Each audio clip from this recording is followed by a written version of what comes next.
Good morning. This is Mr. Harold coming to you live from the dimly lit computer lab in 319. I want to talk today about persuasion.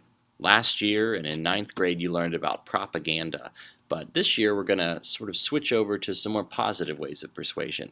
That's logic, emotions, and rhetoric. So let me show you some of the techniques that people use to convince others of what they think. The first and most obvious way to convince somebody of your point is with what's called logos, or logical appeals. What you'll do with logos is pretty simple. You give people the facts. The nice thing about facts is that it's hard to argue with them. They are the facts. Some people might bring in experts in order to back up their facts and give them some extra power behind them. The problem with facts is they're not all that interesting. Take a look at this diagram I have here with the points going up. Yes, that's factual, makes sense, but it doesn't really jump out at me, doesn't really get me excited about anything. That's the reason a lot of speeches don't just rely on facts. They use emotion and they use rhetoric. So let's take a look at those two things. What is rhetoric? You've probably heard the word rhetorical or rhetorical question, a question that's not supposed to be answered. That sort of has something to do with rhetoric. Rhetoric is when you're convincing somebody that you're correct and you're not necessarily using the facts. It's really a way of manipulation. You convince people to believe what you believe without making them know that you're convincing them. And here's a few ways people do that. Number one, sometimes what people will do is they'll use logic, but they imply it incorrectly. For example, sometimes people use what's called a hasty generalization. If it's hot outside, somebody might say, well, that's global warming right there. If somebody has a bad day, they might blame it on a superstition. People jump to conclusions without really looking at all the facts. Another way that people can use rhetoric is with name calling. You might call somebody a name and say, well, this person is really, really bad at bowling, therefore you shouldn't believe them. This was actually done back in the 2008 campaign. Hillary Clinton said Barack Obama was a bad bowler, and that made her better.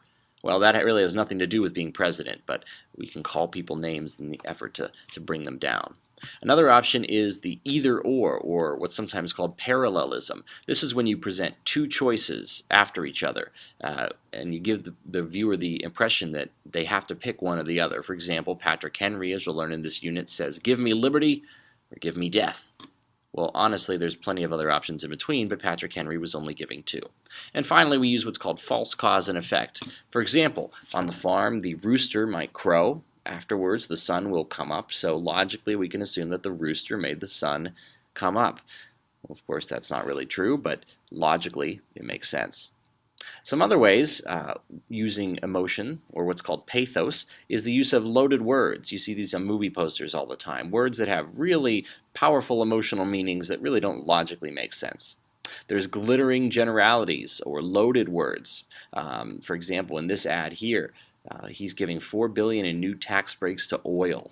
Oil's kind of dirty and gross and slimy. The fact that he's giving this money to oil, that's a negative loaded word. Now, if he had said energy, well, that's a positive loaded word. So sometimes the word choices you use will affect the way people feel. Here's a positive word, hope. Now, what does hope have to do with Pepsi? I have no idea, but they decided to put them next to each other. And finally, bandwagon. You might see that a lot of other people are joining in on something, and therefore you should too. For example, McDonald's, over 99 billion served.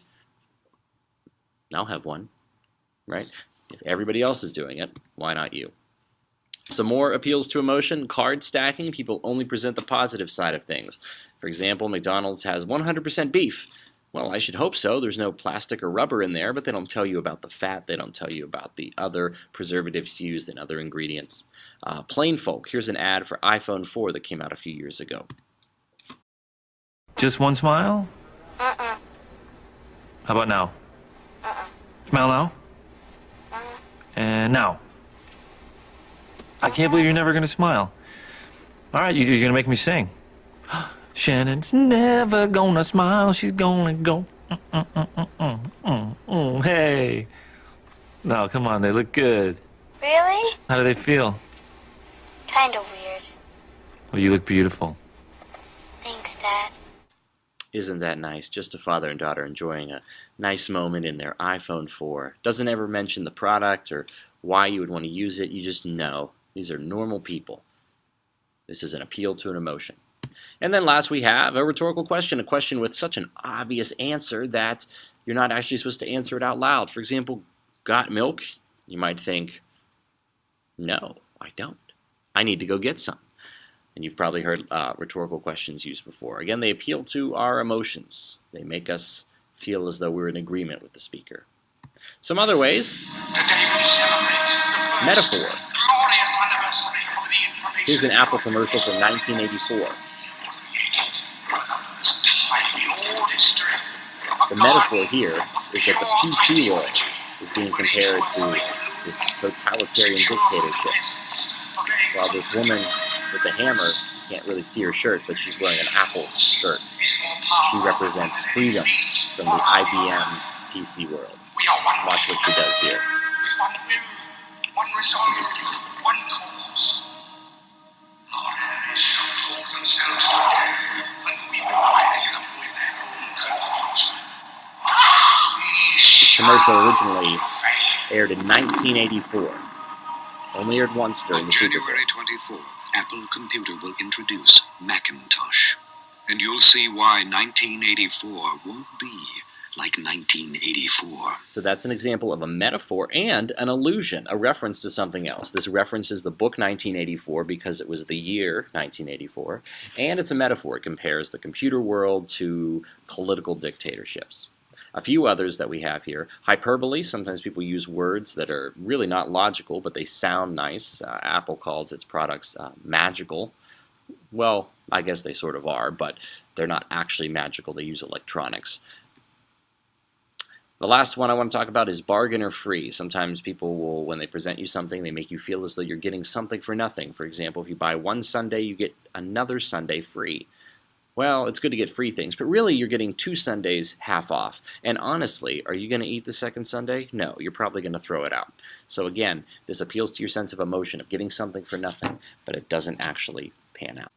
So that's just a little bit of background on rhetorical devices, on logical devices, and on some emotional devices. You're going to be using these when you write your own persuasive speech. Here's your task. On YouTube, in groups, I need you to find an inspirational speech. Trust me, there's tons of them out there.